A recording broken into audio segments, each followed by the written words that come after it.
Bom, pessoal, chegamos à segunda parte do nosso resuminho e agora nós vamos falar sobre os prismas, que a gente também já falou, já tem videoaulas antigas lá para quem tiver alguma dúvida, vocês podem voltar e assistir as videoaulas, tá? Que nem eu falei, essa semana é só para vocês aquecerem os motores pra gente continuar na semana que vem, beleza? Porque senão não adianta nada passar matéria nova, sendo que vocês ainda estão meio lentos em relação à minha matéria, porque eu fiquei um pouco parado, etc, tá? Mas falando sobre os prismas, tá? Os prismas, vou mostrar uma foto aqui primeiro, que eu cheguei a utilizar na aula gravada anterior, tá? O que são os prismas? Os prismas eles são poliedros e que possuem duas faces que são congruentes, tá? Nesse caso aqui, vou mudar a cor, é essa face com a face de baixo que a gente não consegue ver, certo? Elas são congruentes, ou seja, elas possuem as mesmas medidas, a mesma área, etc, tá? Além disso, elas são paralelas, ou seja, esse poliedro, esse prisma, ele pode se esticar infinitamente com esses dois polígonos, tá? Que são octógonos. Eles nunca vão se encontrar, tá joia? Só lembrando, o octógono é porque ele possui 8 lados, certo? 1, 2, 3, 4, 5, 6, 7, 8, tá? E formados por polígonos, certo? Todas as bases, tá? Que isso que a gente vai chamar de base, são formados por polígonos, tá? Só arrumar o fone aqui, aí, tá melhor. Possuem faces laterais que são paralelogramos, tá? No caso, as faces laterais são essas aqui, que estão em vermelho, certo? Mas uma coisa que é importante vocês lembrarem lá da geometria plana foi quando eu falei para vocês que todo retângulo é um paralelogramo, tá? Porque terão casos que a nossa lateral serão retângulos, terão casos que são paralelogramos, tá? Então, de maneira genérica, a gente fala paralelogramos porque o retângulo também é um paralelogramo, tá? Vocês concordam comigo? E daqui, por exemplo, a gente já pode tirar como que a gente acha o nome do prisma, como que a gente sabe de qual prisma a gente está falando, tá? O primeiro nome do prisma é sempre prisma, certo? Sem nenhum segredo. E o segundo nome é de acordo com a sua base, no caso é esse verde aqui. No caso, esse aqui é um octógono, vocês concordam comigo? Porque possuem 8 lados. Então, a gente vai chamar esse prisma de prisma octogonal. Perfeito? Se fosse aqui fosse um pentágono, seria prisma pentagonal. Se fosse um trapézio, seria prisma trapezoidal. Beleza? Então, assim, não é muito difícil, né? Ou em relação à nomenclatura dos prismas, tá? E prismas, nós temos o quê? Dois tipos, tá? O primeiro tipo é o prisma reto, tá? E nesse caso aqui é o que vai acontecer das nossas laterais serem retângulos, vocês estão vendo? Tá? Mas como que a gente define o que é um prisma reto? Um prisma reto, ele é o quê? É quando essas arestas laterais, elas coincidem com a base, com o chão, fazendo 90 graus, tá? Então, ó, ela sempre coincide fazendo 90 graus. Isso aqui é o que a gente chama de prisma reto, beleza? E aqui nós temos o quê? O prisma que nós chamamos de oblíquo, tá? E nesse caso aqui vocês podem perceber que aqui vão ser formados paralelogramos, certo? Isso aqui já não é mais um retângulo, tá? E aí, por exemplo, se vocês observarem, ó, o ângulo que as arestas laterais fazem com o chão é diferente de 90 graus. Vocês concordam comigo? Olha esse ângulo aqui. Aqui está o chão. Esse ângulo ele é maior que 90 graus, tá? Então, ó, nós temos prisma reto e prisma oblíquo, tá? E aí, uma particularidade interessante é que o prisma regular, ele é o prisma reto, tá? Então ele tem que ser reto, em que suas bases são polígonos regulares, tá? Então, por exemplo, esse prisma que está aqui amarelo, ele é um prisma regular. Apesar da gente não conseguir ver, esse hexágono que está aqui, ele é regular, tá? Vocês lembram que são polígonos regulares? Polígonos regulares são polígonos que possuem todos os lados de mesma medida e todos os ângulos internos também de mesma medida, certo? Então todos os ângulos internos têm a mesma medida e todos os lados também possuem a mesma medida. Eu tentei desenhar um hexágono aqui, mas não deu certo não, mas tudo bem. Ignore, tá? Então, bora para a próxima, tá? Bom, a próxima coisa que a gente falou, que eu vou relembrar vocês, em relação à planificação, tá? E eu acho a planificação muito importante. Primeiro porque a gente vai na visão, quando a gente olha para um papel, para uma tela, a visão 2D, ou seja, a visão bidimensional para a gente é muito mais confortável do que a visão tridimensional. Vocês concordam comigo? Porque aqui na tela, por exemplo, para eu tentar mostrar alguma coisa tridimensional, eu tenho que mostrar alguma coisa assim para vocês. Vocês concordam? Tem que tentar mostrar uma certa largura aqui que está saindo, parece, da tela, tá? Então é muito mais confortável a gente ver em duas dimensões quando a gente olha para um papel ou para uma tela, tá? A não ser que, por exemplo, eu faço o desenho aqui, a parte de trás eu consiga, por exemplo, aqui assim, ó, eu tô desenhando aqui, certo? Aí eu consiga mostrar isso aqui, que o pontilhado é a parte que a gente não vê. Aí dá pra você entender mais ou menos. Mas é muito mais difícil, vocês concordam comigo? Olhar de maneira bidimensional é muito mais fácil, tá? E a planificação, ela é interessante pra gente ver como que é, por exemplo, a montagem de um poliedro. No caso, a montagem de um prisma, tá? Como assim? Por exemplo, imagine que ao invés desse quadrado aqui ser verde, ele é azul, tá?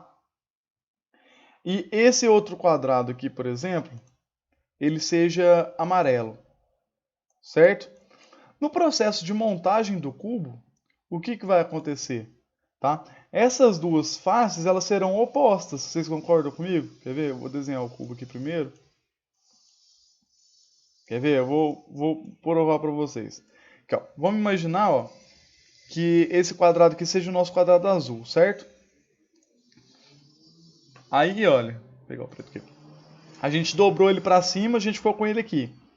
Esse quadrado aqui, ó, é esse quadrado aqui. Vocês concordam comigo?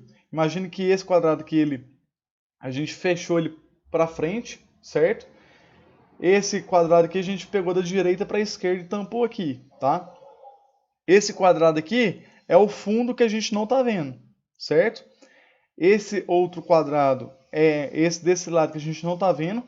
E esse último aqui, ó, que eu vou pôr o número 1, é o que tampa o nosso cubo aqui, tá vendo? Que ele vem pro lado e sobe, tá? Se vocês tiverem alguma dúvida, porque é um pouco difícil mesmo, às vezes, observar isso, procurem um vídeo no YouTube de assim, como montar um cubo mesmo, sabe? Tipo, pode ser papel, plástico, etc. Tem vários jeitos diferentes. E aí, olha, esse nosso quadrado amarelo, ele vai estar aqui nas costas onde a gente não está vendo, tá? Mas a gente sabe que ele tem que ser o quê? Eles têm que ser aqui, ó, paralelos, tá? Tem que ser concorrentes um fazendo face com a outra. Por quê? Imaginem que o nosso quadrado amarelo fosse esse aqui, certo? Se o amarelo é esse aqui, ou seja, o azul com o amarelo, eles fazem uma fronteira, tá? Então, olha, provavelmente esse amarelo ele vai ser o que vai estar aqui embaixo, tá vendo? Então, de acordo da maneira que muda, o posicionamento vai mudar do jeito que é o nosso prisma, o nosso cubo nesse caso. Mas isso não funciona apenas para cubo, viu, gente? Funciona para qualquer prisma e vocês vão ver depois que para qualquer poliedro, tá? Então, olha, eu vou mostrar para vocês uma questão do Enem, tá? Que é a seguinte: uma empresa que embala seus produtos em caixas de papelão na forma de hexágono regular, certo? Deseja que seu logotipo seja impresso nas faces opostas pintadas de cinza, conforme a figura. Bom, eu falo lá no meu vídeo, mas no vídeo que já está gravado, mas o hexágono regular nada mais é que o cubo, tá? Porque a gente o hexaedro, desculpa. Porque existe o hexaedro normal e quando ele é regular, porque todos os lados são iguais, certo? Os polígonos da base, eles são polígonos regulares. Consequentemente, ele vai ser todo regular, tá? Então, olha, se a gente olhar aqui, ó, a gente tem essa face da frente, que é um cinza mais escuro, E na face oposta, lá atrás, a gente tem um cinza que é um pouco mais claro, tá? E aí o que acontece? A gráfica que fará as impressões dos logotipos apresentou as seguintes sugestões planificadas. Então ele deu 5 planificações pra gente, tá vendo? E aí a gente vai ter que avaliar qual dessas planificações que é a correta para esse cubo, tá? Então, por exemplo, esse primeiro cubo aqui, quando a gente dobrar, a gente percebe o quê? Que essas duas cores estão fazendo fronteira, tá? E não é isso que a gente quer duas faces que elas sejam opostas, tá vendo? Eu não quero que elas estejam fronteira entre elas. No caso da fronteira que eu falo, gente, é a própria aresta aqui, tá vendo? Que divide os nossos quadrados aqui, certo? Então, essa aqui não vai ter chance de ser, beleza? E essa segunda aqui? Bom, se a gente pensar do jeito que é feita a formação do nosso cubo, essa parte vai subir para esse sentido assim, para frente, esse aqui para trás, certo? Esse aqui vai subir da esquerda para a direita, aí ele vai ficar mais ou menos tipo aqui assim, ó. Não, ficou ruim isso aqui. Ficou péssimo. Aí, tá? Mas aí ele vai subir, essa parte que vai subir, e essa parte cinza aqui, ela vai tampar o nosso cubo, certo? Só que a hora que ela tampar, aqui esse quadrado com esse quadrado, eles vão fazer fronteira, tá? Vocês concordam comigo? Porque ó, esse aqui vai estar na parte de cima do cubo, como se ele estivesse aqui, tá? E o nosso cinza mais escuro vai estar aqui, ó. Então eles vão ter essa fronteira aqui. Isso eu não quero, tá? Então essa aqui não pode ser também. O terceiro caso é o que eu mostrei para vocês, e provavelmente essa vai ser a resposta certa, tá? Por quê? Eu vou dobrar esse cinza escuro e cinza claro, vamos fazer faces opostas, certo? E essas brancas aqui, ele vai preencher de um lado, de outro e por cima. Concorda comigo? Esse quarto caso aqui também vai fazer fronteira, a hora que eu subir esse cinza escuro com cinza claro. E aqui, ó, também vai fazer fronteira. O cinza claro, ele vai estar no lugar certo, só que o cinza escuro vai estar por cima, tá? Então a resposta certa é a letra C. Ó, eu risquei em vez de... Aqui, letra C, tá? Então, gente, se vocês tiverem alguma dúvida em relação a esse negócio de planificação dos prismas, no caso do cubo, olha um videozinho no YouTube, tá? Vê a pessoa montando o cubo assim, com papel mesmo, que vocês vão entender como que funciona, tá? O negócio da planificação. Bom, o que mais nós temos para falar dos prismas? Nós temos falar da área total do poliedro, tá? Que no caso que a gente está trabalhando é o prisma, certo? No caso aqui, eu vou até tentar riscar aqui, eu escrevi errado isso aqui mesmo. Isso aqui era para ser prisma, tá? Prisma, isso, tá? E o que é a área total do prisma?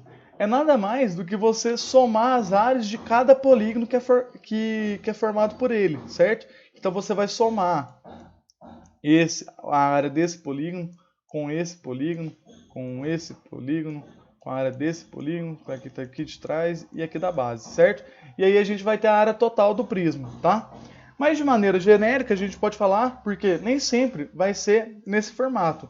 Vamos supor que a gente volta naquele que a gente tinha visto anteriormente, que era um hexágono, certo?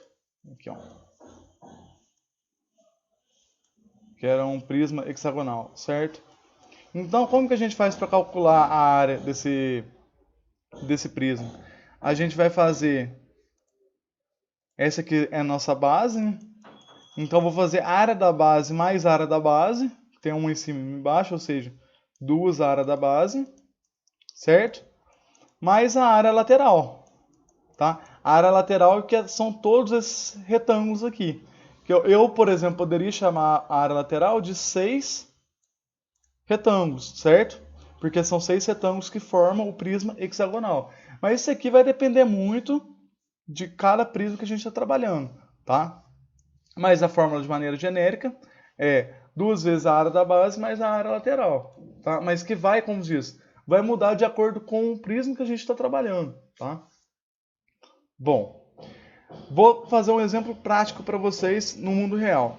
Imaginem o seguinte, tá? Vocês estão lá construindo a casa de vocês. E aí esse aqui, por exemplo, é um quarto, certo? E aí, vamos supor, o pedreiro fala assim, compra tinta pra mim pra eu pintar o quarto, certo? E aí você fala, nossa senhora, como que eu faço pra calcular essa área, né? Então, o que que a gente faz? A gente nada mais faz do que traz o que é no mundo real e tentar representar no modelo matemático, tá? Então, por exemplo, vocês concordam comigo que um quarto ele é muito parecido com isso aqui, tá? A gente tem uma parede, parede, parede, parede, teto e o chão. O chão a gente não está vendo aqui, tá? Então, por exemplo, para você saber a área ser pintada, tá? Por exemplo, a gente mede isso aqui, por exemplo, com uma trena, certo? Vamos supor que isso aqui deu 3 metros, tá? E vamos supor que o pé direito, gente, é a distância entre o chão e o teto, tá? Vamos supor que isso seja 3 metros, certo? Então, aqui a gente sabe que vai ter 9 metros quadrados, certo? 3 vezes 3. Então, vamos supor, aqui tem 9 metros quadrados. Só para efeito de cálculo. Essa parede lateral aqui, que vai ser igual a essa, vamos supor que ela vai ter aqui 5 metros, tá? Daqui até o final dela.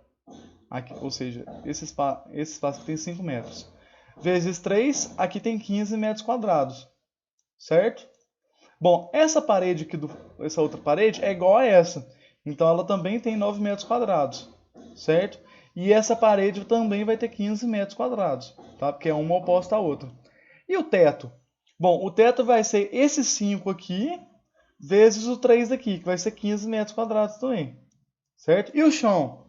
Nesse caso, o chão a gente não vai contar. Por quê? Porque no chão a gente colocou o piso. E então a gente não pinta o piso, certo? Concorda comigo? Então o chão a gente não conta.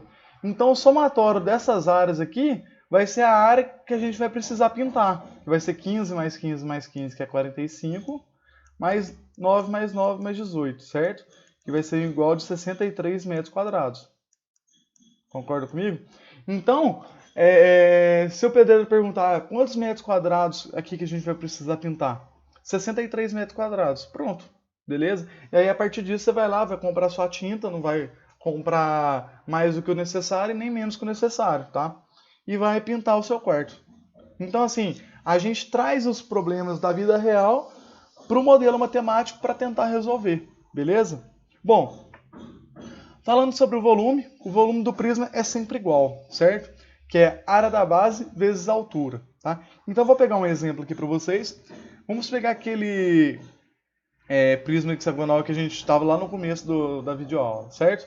Vamos imaginar aqui que esse aqui seja um hexágono regular, de lado, vamos supor, 4, tá? E ele tem uma altura de 10, tá? Vamos supor que é 4 centímetros e 10 centímetros, tá? Então, olha, o volume é igual a área da base vezes a altura, certo? Bom, a altura eu já sei que é igual a 10, certo? E a área da base? A área da base é igual à área do hexágono regular, certo? Do hexágono. E se a gente lembrar do hexágono regular, deixa eu pôr aqui, certo? O hexágono regular, por exemplo, ele é formado por 6 triângulos equiláteros. Não sei se vocês lembram disso, certo? Então, ora, a área do hexágono regular é igual a 6 vezes a área do triângulo regular, certo? Ou do triângulo equilátero, como a gente conhece, certo? Então, agora vamos aplicar essa fórmula aqui, tá? Bom, vai ser igual a 6 vezes... E aí que tá, vocês lembram a fórmula da área do triângulo equilátero? Provavelmente não, né? Bom, a área do triângulo equilátero é igual a L ao quadrado, em que L é ao lado, raiz de 3 sobre 4, certo? Então, olha, vai ser 6 vezes, no caso aqui o nosso lado tem 4, 4 ao quadrado, raiz de 3 sobre 4, certo? Nesse caso aqui vai ser 6 vezes 16, raiz de 3 sobre 4, tá?